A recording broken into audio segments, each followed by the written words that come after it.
wait for that too sweet playing. And welcome back, all you four-color book aficionados. This is Kind of US Comics Cast, Chapter 3, HQ, for all things comic book related.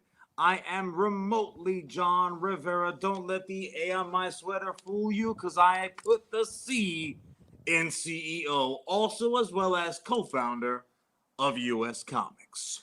And I, of course, am the Robin to his Batman, the COO of US Comics, co-founder, the co-host, the one and only Charlie, baby. Damn straight. Happy kinda comic book day. Hey, brother. Happy comic book day. Observed to you and the multitudes watching and listening, regardless of where one or the other of us might be in the world. If you're into that comic book content or you dig the episode, maybe kind of, sort of, feel free to drop a like, follow, or a comment. We are emotionally needy monsters, so we accept all forms of tribute. Charlie, what's the haps? What's going on, man? I am currently on a plane to beautiful Puerto Rico. You are about to take part in a extravaganza unlike the world has ever seen, and AKA we are still Easter prequel, the musical. That's trademark patent pending. John Rivera, CEO, US Comics Cast. Yeah, I man, like it. There's a lot going on. So for the next 2 weeks, let's drop the charade. This is indeed a recording, but you will have one or the other of us live in chat. So feel free to comment, participate as typical. If it seems like we're ignoring your commentary in the live discussion more than usual, this is the reason why, because these are just echoes of our former illustrious selves. This is like one of those bullshit things they used to do on sitcoms where it's like, it's live to tape. Be like, you mean recorded, asshole? Don't add extra words and pretend it's something special. Like also like on the sitcoms where you hear the exact same laugh cadences every week. Like, unless they invite the same motherfuckers back to every episode, this is canned laughter. But you'll get no such canned nonsense from the Brothers Rivera. And in spite of what our egos might have us believe, the world, especially the world of comic books and everything juicy comic book related, does not stop just because we have shit going on. Charlie, it is rife with going-ons in the four-color funny book world, and I'm all about it. Let me ask you a question. So at the time of recording, this would have been about 3-4 days ago, where the news dropped, where Netflix, which seems to be, unless you're Marvel, even sometimes if you're Marvel content, because all of the juicy Netflix Marvel content ended up going over to Disney Plus's way. But have you seen the Marvel announcement that we are getting the two sides of the coin, that we are getting an Irredeemable adaptation, as well as an Incorruptible adaptation? Have you seen this? Are you as semi-chubbed up in the nether regions as I am? I mean, it takes a really good story for you to be able to give me like a knockoff type of character and me still get the blood flowing, because we've seen so many bad ones. But in this case, for both, I am all the way excited. It's one of those things where the rocky waters of these adaptations, I think we're starting to leave in the past as people really see what the masses want is truly adaptations, not these quasi rebrandings. You know, I love the idea. If they go all in, I am all the way with them. I'll take that ride. I'm so excited to start seeing things from it, though. Well, and that's the thing too. Like, Netflix does not do anything kind of like behind closed doors. They're if they were a restaurant, they would be one of those restaurants where the kitchen is glass paneled, and sitting there you can see everything going on. Thinking of your best like Hell's Kitchen one-liners. If like even one potato comes out slightly singed, you're like, meh. That was my impersonation. Jordan, you're Ooh. very welcome for that. Oh, I forgot about the accent. There it is. Much better. Much better. Go ahead and put that on my reel. So for anybody who is unaware of this absolutely tits McGillicuddy comic that was put out there, it's written by Mark Waid, illustrated by Peter Krause. I'm clearly not reading these credentials. But this is a comic. It dropped in 2009, ran for 37 issues, ended in 2012. So this is not like a just happened comic. So I'll give you the short version. Charlie alluded to it. So this is an unapologetic analog character of Superman.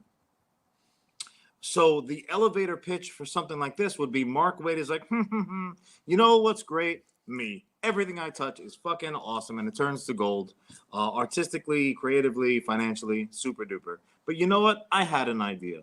What if we have a Superman type, clearly, without question, the absolute, the most popular, the strongest, the all around, just the world's favorite guy, superhero in that particular world, right?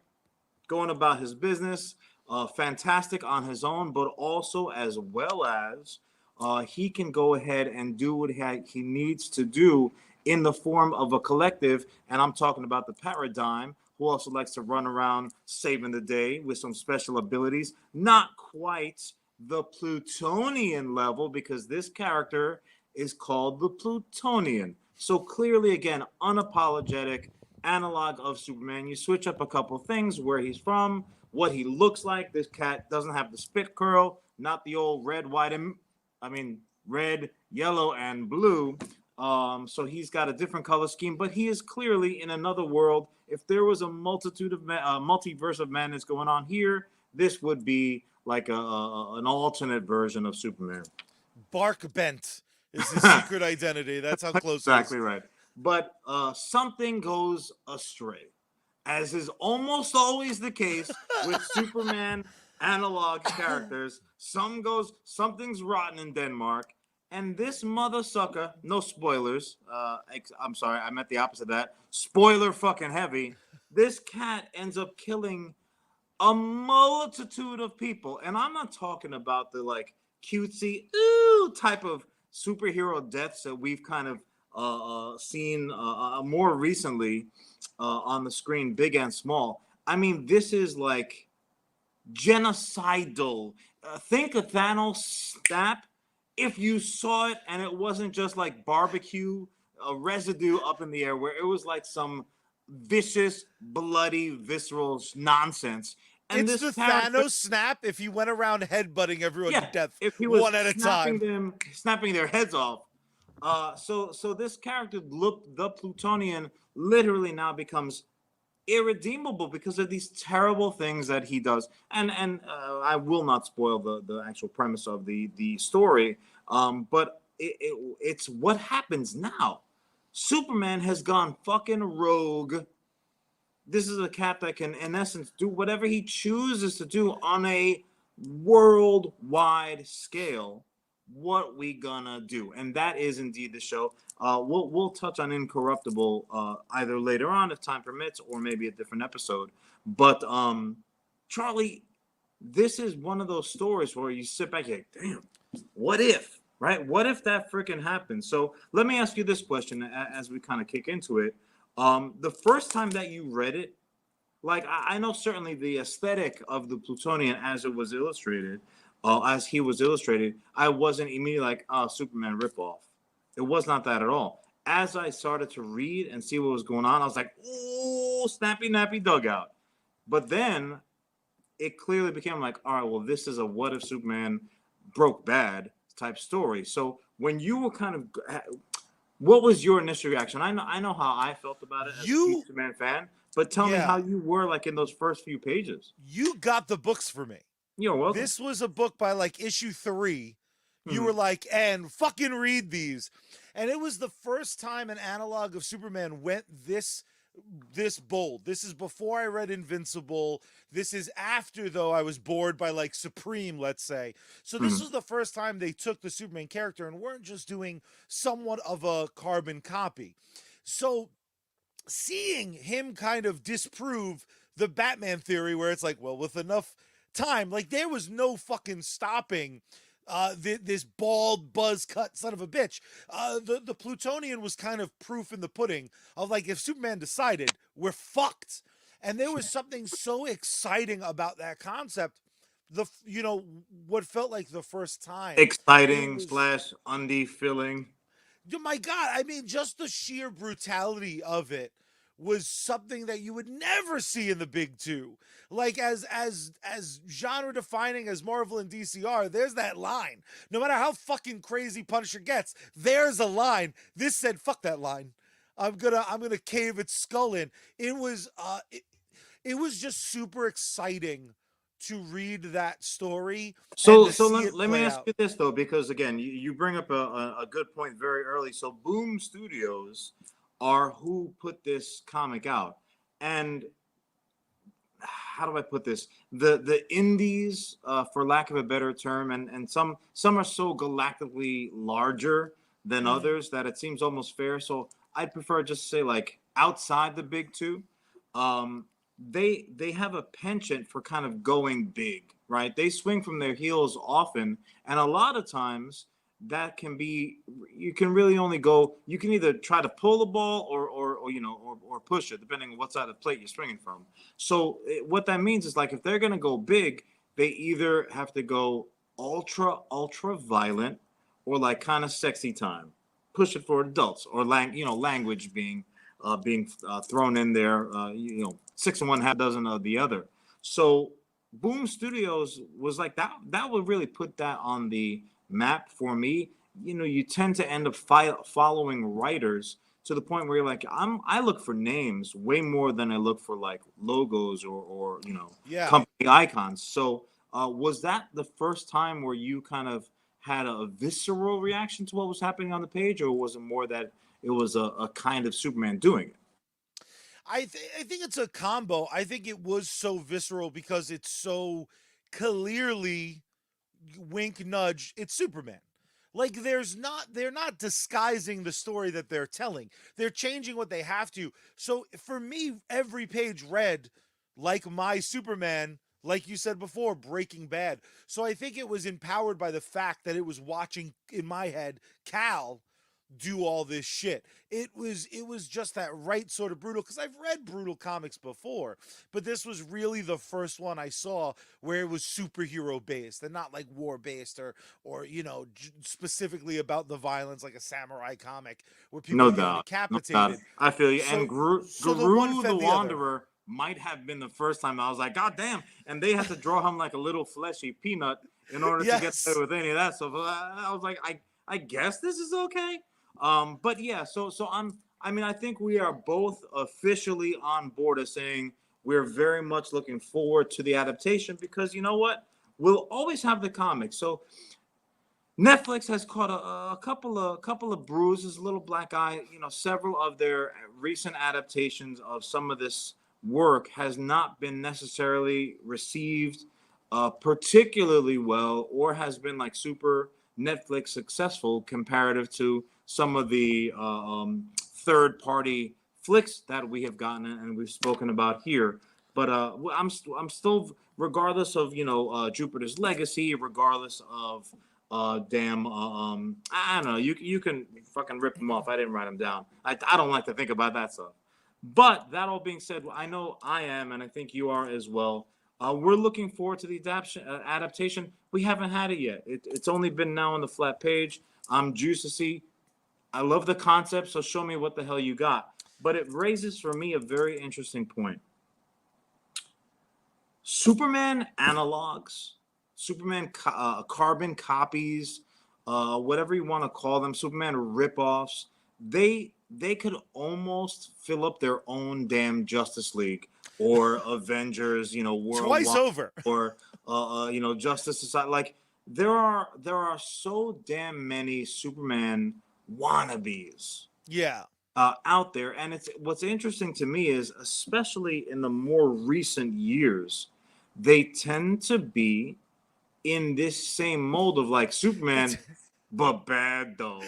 what if it's Superman if he was naughty? Ooh. Superman, but with a receding hairline. Oh, he's really mad about it. It just seems that they have that the current kind of like the current taste tends to be like Superman, but there's some issues here, and I'm talking about within his very own universe of Detective Comics. I am talking about across the street at the House of Ideas, and one of the ideas was to rip off Superman as much as humanly possible. There are multiple wannabe Superman flying the skies of Marvel, but certainly outside of the big two as well. And we seem to very often get, especially now, this bad guy version. So I'm going to throw it right to you because I know I have ideas about it, and we are up against the clock kind of sort of already. But let me ask you this, Charlie. Of all the non-Superman, the non-Kal-El Superman flying around out there, why do you think that it's currently so avant-garde to make them naughty? I think they haven't. I think everyone's forgotten how to write Superman. I think we're living in an era where, because there was some pushback in the early 2000s when Image was hitting its stride, when they first assembled, they were like, we're going fucking like gritty and badass. Everyone has to be a badass. Look And how many also pouches. Pouch City. Exactly. Look at all these pouches and frowns. Somewhere along the lines, people don't know how to write Superman anymore. So the go-to, even in DC, is like, well, what if Superman's bad? Then he's interesting. I think it really comes from this place of misunderstanding Kal-El. So the instinct becomes very telling about some of the writers, some of the creatives behind it, because I think there's a lot of, well, if I had powers, I'm going to get revenge for every girl that didn't kiss me in high school. It's this weird, and it actually kind of drives me nuts. Not that I don't love some of these guys, but it's like, I remember early Image, one of the analogs of Superman that I enjoyed was Apollo. And that take on Superman was like, what if Superman and Batman, they're Superman and Batman, but they love each other? And like they're in a romantic relationship. And what twists and turns is that? That was one of those add-ons that I was like, that's interesting. I really like the relationship between Apollo and Midnighter. But then came the era of not only Irredeemable, but right now, the big live action, I can't believe it's not Superman, but he's also naughty, is Homelander on The Boys. It is fun to write someone who can do anything and is a selfish douche about it. I get the fun of that. For me, though, I think that fun is in place of someone actually having an idea for a guy who truly just wants the best for the world. I think it's why the default is always like Batman good, Superman bad. But I suspect it's just a lack of creativity. To be totally honest, I'm gonna take a little bit of yeah, umbrage with that because please do. I don't even know that I would say Batman good, Superman bad, because one of the biggest takeaways of the most recent cinematic endeavor for Batman was kind of stepping away from that like dark, gritty, do what I gotta do, Batman as Punisher type of mentality.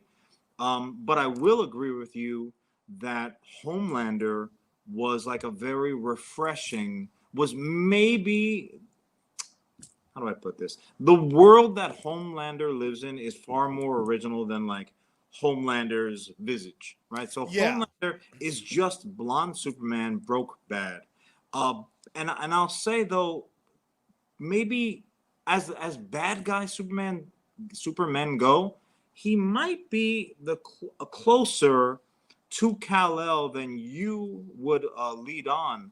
For the one reason, like he's trying to be slick about it. He's not overtly like, fuck you, I'm gonna kill you now. Like, and when that does happen, it's always like, oopsie, I better go and clean it up.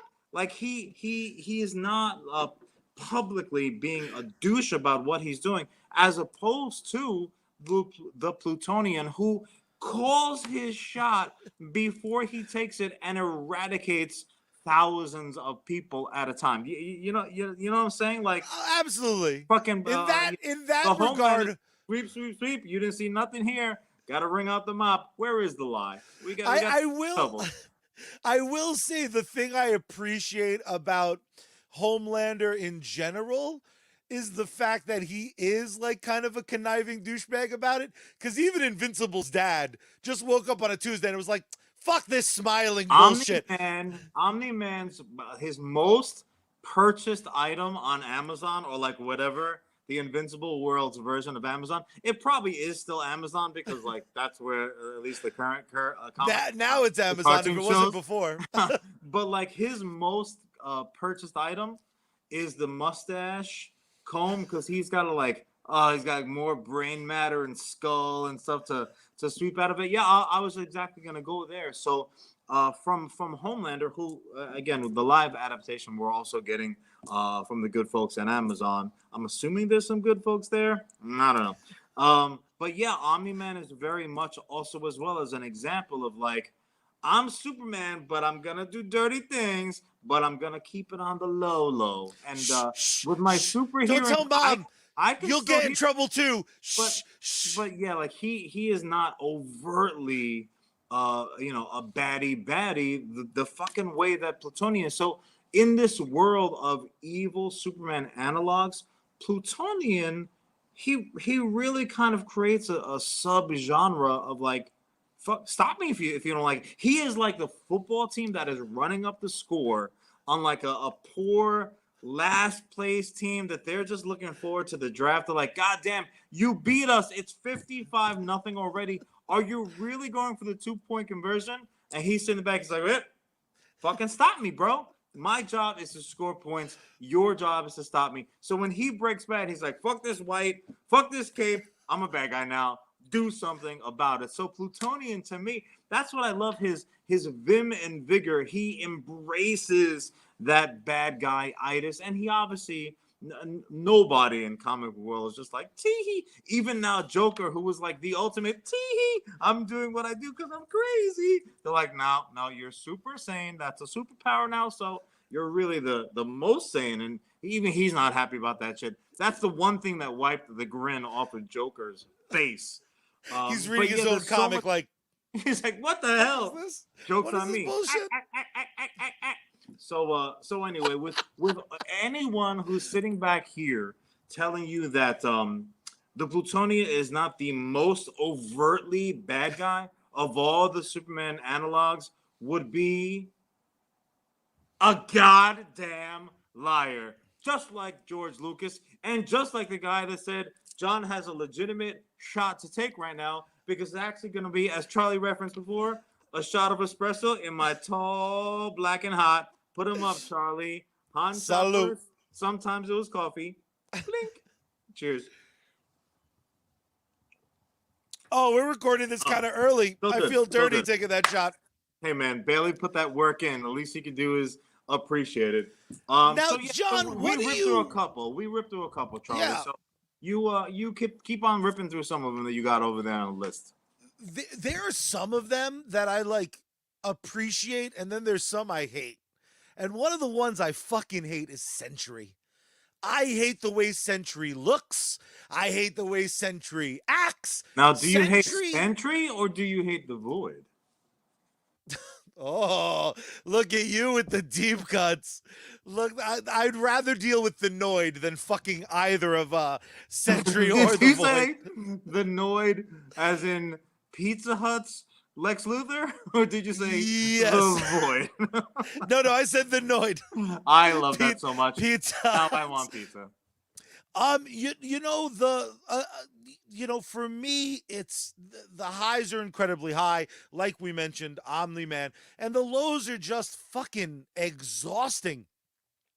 Even like, I'm trying to think of the one that probably bothered me the Well, no, most. take us right there because I have an inkling that with as much as Marvel is now forced to, now that they're outside of kind of like Gen 1 characters for their big boy swings. I honestly I feel like a character like Sentry slash the Void might very well be like an on deck type of character for Marvel to go to the well with. So yeah, look, you might not like him, but he's a visually very striking, and B at least a fucking interesting. If you're gonna rip him off, at least do it well. So again, this is Marvel borrowing, to put it politely, from DC. So walk the good people through a century because many people might not know him. I mean, my love for him begins and ends with his giant WWE Championship belt logo. Like, I'm gonna put an S right on my belly, baby. But Sentry is like Superman by way of Captain America. There's a super soldier serum, and then he gets long, beautiful, flowing locks. So Robert Reynolds, I'm already mad at the alliteration, becomes the Sentry. What's fucking cool though about Sentry, as least as a storytelling, is he kind of is his own worst enemy, as John alluded to. The Void is like his darker half. So what happens with Sentry, and like I'm struggling with some, so help me when you can. But like he was thought to be dead, but then he's resurrected, but then he disappears. So he's like one of Earth's greatest heroes, and then they like lean in close, and they're like, but also as well as he could be one of Earth's worst dangers, though, bro. So it does walk that kind of like Superman it's like drunk Superman. Sentry is drunk Superman from Superman 3, where on a Tuesday, the best saving kittens, kissing puppies, and then the next day he's punting that same kitten into fucking the moon. The kid is just soaring through there like, why, Sentry? Why, man? This is bullshit. And Yeah, you no, know you mostly hit that shit on the head. And Sentry is one of those characters who just seems to kind of like get inserted into story arcs as opposed to us as the readers kind of following his own thing. So the Void is a malevolent entity that just decided to like use him. It's almost like a magical version of Venom, for lack of a better analogy, which is very rare. But I haven't drank enough of that coffee, and I'm clearly not in my comfort zone. But yeah, to the point where he was so powerful, and you're right, them trying to replicate Steve Rogers has gone so wrong so many times. At some point, they might just say, you know what? Let's just stop trying this. We like, yeah, we're gonna make another one. Oh, evil Russian. Oh, okay, my bad. Oh, let's make another one. Oh, terrible gamma monster. Okay, our bad. Oh, let's try it again. I think we really got it. Oh, incredibly evil Superman, beautiful hair, but also is taken over by like a fucking malevolent entity. You know what, guys? Let's go ahead and think of the self-heating microwave dinner where you just like pull a ripcord in the box, no microwave needed. Let's go to work on that.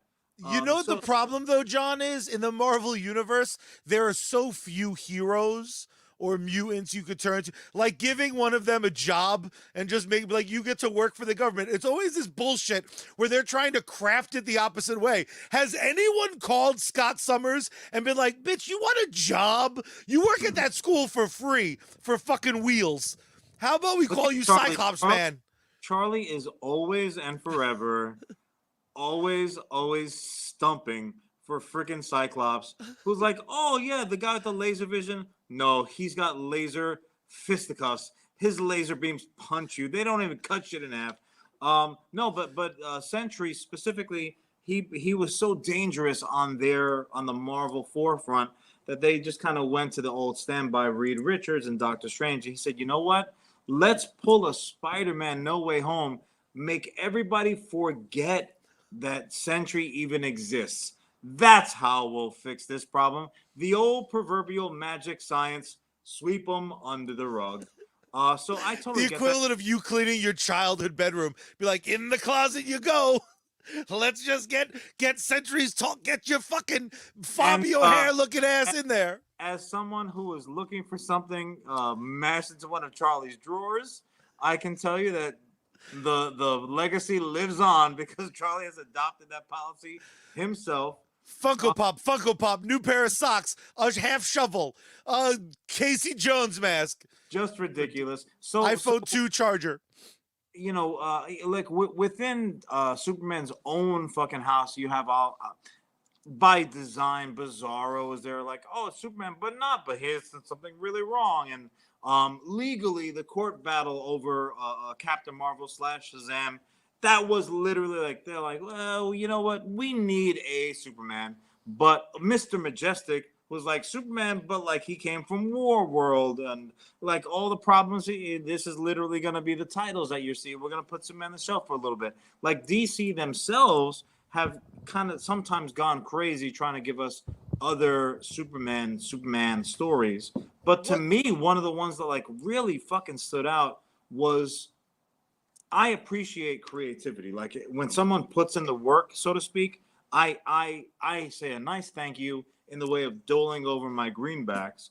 And for me, the one that like really hit, especially, was Superior, right? Not Supreme, who you referenced to as part of that like initial big Image push. You know they were gonna have a Superman. He's like, you know, Superman, but cut off sleeves. Oh, it's on, off to the races. But you know, He didn't do those push-ups for nobody. No pouches though, so different. But no Superior. So Mark Miller writes Superman and Superman adjacent stories maybe better than anybody working today. And this was,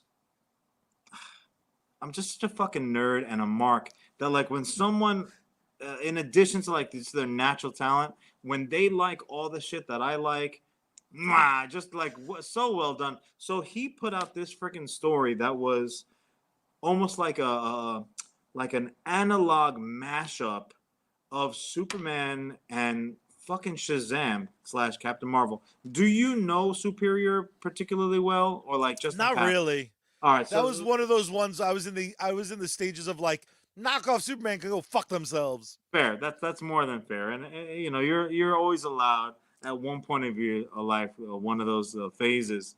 But so the short version of this, like, picture this: Sicily, 1942.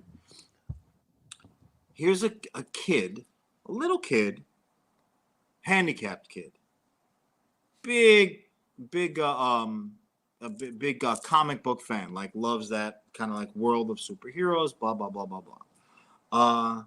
And seemingly all points leading to a magical space monkey shows up at the window one day. It's like, hey, little handicapped kid, you look super sad.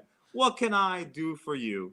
And naturally, as a little handy-capable comic book fan would say, if I have one wish, little magic space monkey, I would wish to be the biggest, powerful, most superpower having superhero that ever was. And little evil monkey says, oops, sorry, spoiler alert, says, you know what? You got it. You can be your favorite movie superhero. Boom, boom! And he, in essence, turns him into this Superman-esque character. Now, visually, if you like the Century Championship belt, fucking Superior will put that long-haired guy on his back real quick. He's got a championship super belt like no one else in the game, Superman included. But because little space evil monkeys, evil being the operative word, they said, you know what? There's a certain duality in all those stories. So if there is a Superman in your world flying now around in reality, and that's what this little kid has. He doesn't change him like that at no cost. He basically goes to the same kid's like worst tormentor and gives him that same fucking option. So this little monkey dude creates the world's greatest hero, but also as well as the world's greatest villain, because there needs to be, for every fucking yin has to have a yang. It is such a great story. So like the bully like literally has to sell his soul to the devil, right? For those are the terms. And now this poor little kid, Simon is his name, he has this like this Sophie's choice of like choosing between staying in his little sickly body, or doing what he's got to do, giving up his soul so that he could be this super person for the sole purpose of battling the evil version that's flying around, which in essence he's kind of responsible for creating. So it is like, it is such, to me, I'm like, if you want to do an analog character, especially a mishmash,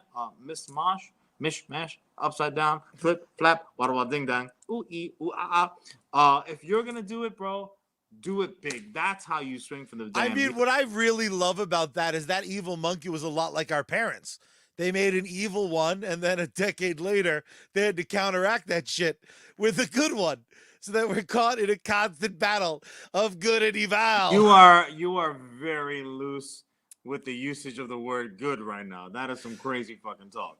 One of my favorite analog Supermen, and you kind of mentioned it before, is Superman. The Injustice video game, Evil Superman, ultimately getting his ass whooped by like standard universe Superman is one of my favorite stories. That game, I enjoyed that game a lot, built on the Mortal Kombat engine, but I like the story bugged me because that is a classic like Batman good, Superman a dick story. Even though Joker like killed Lois and Superman's kid, you're allowed to be a little pissy. But the comic books took that concept, the adaptation of the game in the DC comic format did such an amazing job of setting our Superman versus our Superman gone bad. That's one of my all-time favorite stories, and it's a little bit cheating because obviously in the multiverse that can go mad, as Doctor Strange is about. We're very used to you cheating. Don't apologize now, bro. Weakens it. Fair enough. But it made for such an interesting story of looking in the mirror and telling that story. And DC's done that a few times now on the TV show they've played with it. Hyperion might be like the weakest. Like we're gonna rip ourselves off like super gently because oh no, he's from like a different. Shut up, DC. You already have 17 Superman as it is. At least have the testicular fortitude to call the damn guy Superman. Like no Hyperion though, and short sleeves. It's different. It's different, but like identical. Out of all of them, as time clicks on, is Kid Marvel Man the one you hate the most? For those unfamiliar, Kid Miracle Man was like the Robin to Miracle Man's Superman knockoff Batman. Like that was the sidekick, and then he turned into the greatest enemy ever. Kid Marvel Man just makes me fucking sick. I hate his guts.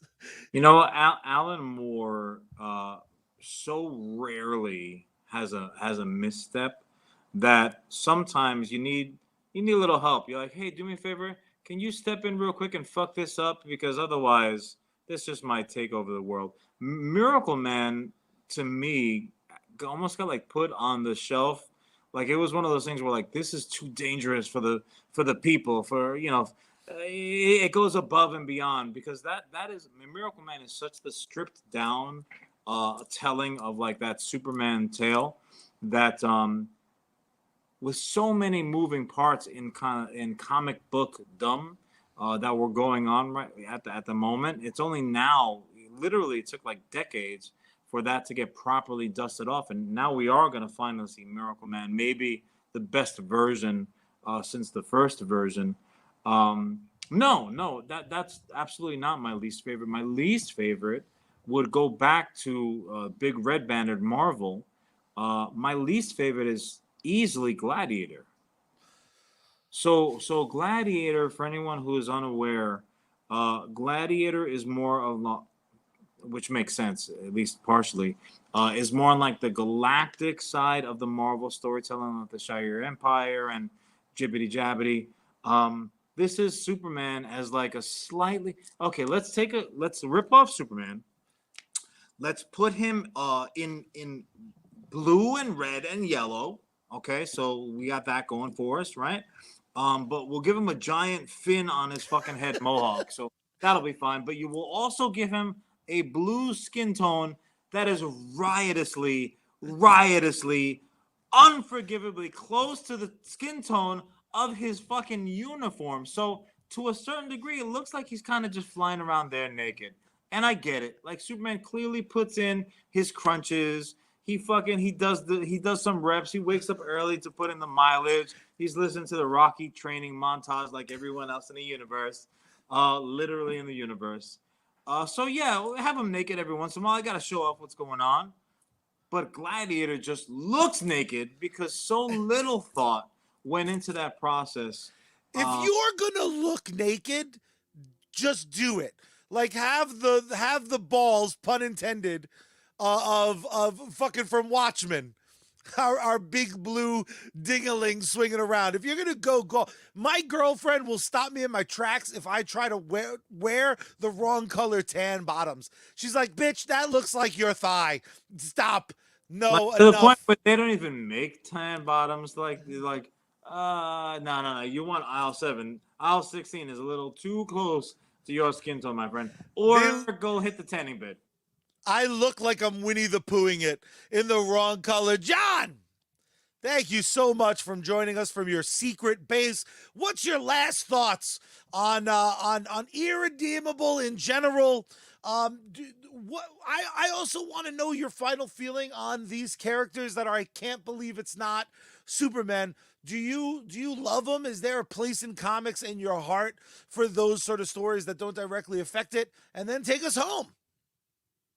Look, I mean, the bottom line is when you have a character like a Superman, as a Superman fan, I honestly, I don't even get mad because sometimes a creator that's worth their salt has a Superman story in them someplace, and you don't always have the wherewithal or the ability to say, okay, now let me do my Superman take.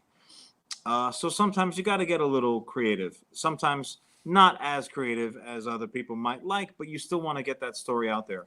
Ultimately, if the story is strong enough, I don't care that it's a Superman analog, because what that says to me is like, here are two cats, me and this creator, who have something in common already. We love Superman.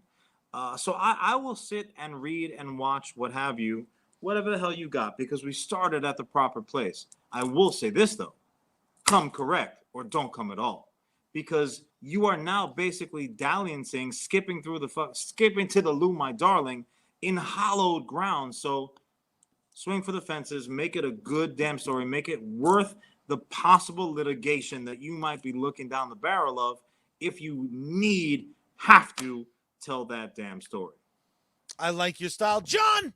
The best part of waking up is podcast in your cup, and this podcast could not be brought to you every single Wednesday in audio format anywhere you can find podcasts without the support of our amazing sponsors. So before we go home, I just want to let the world know once again that Bad Mary is a band you need in your life, rather. They're rocking it daily, nightly, and ever so rightly. You can follow them on social media at Bad Mary Band. You can support them financially over on patreon.com/Bad Mary. They are touring around. They're hosting gigs. We went to one at time of recording just last night.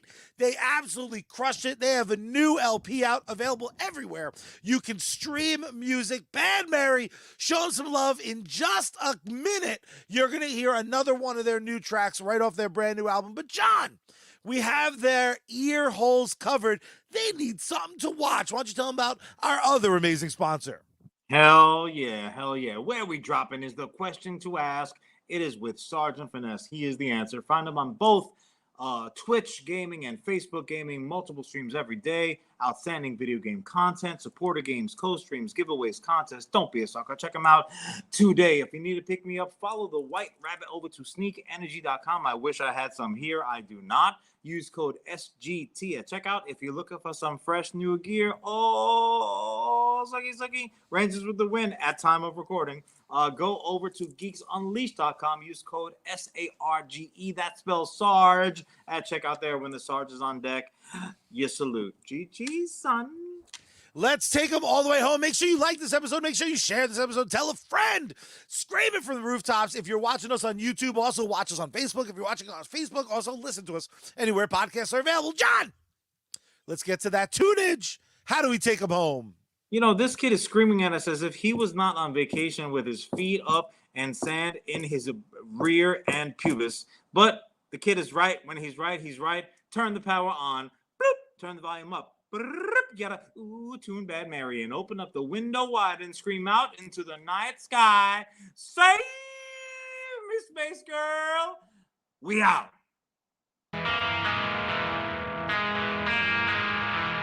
La la la la la. This is my stuff.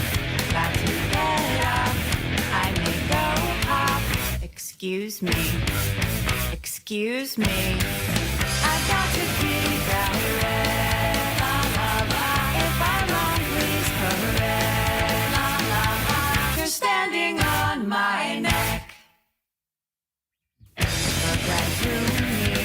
Say I'm gloomy. Yeah, so sue me. Excuse me. Excuse me. I got to be direct. La la la. It's like a big train wreck. La la la.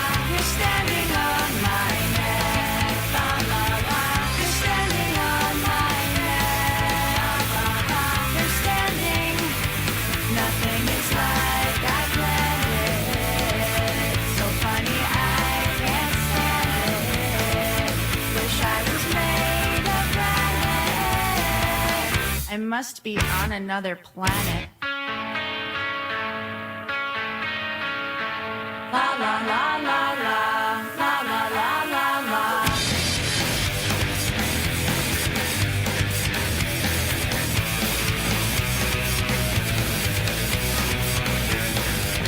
This is my stop. Got to get up. I may go pop.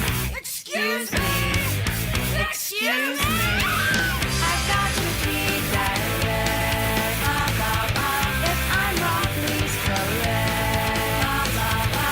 You're standing on my neck. La la la. You're standing on my neck. La la la. You're standing on my neck. La la la la la. La la la la la. La la la la la. La la la la la.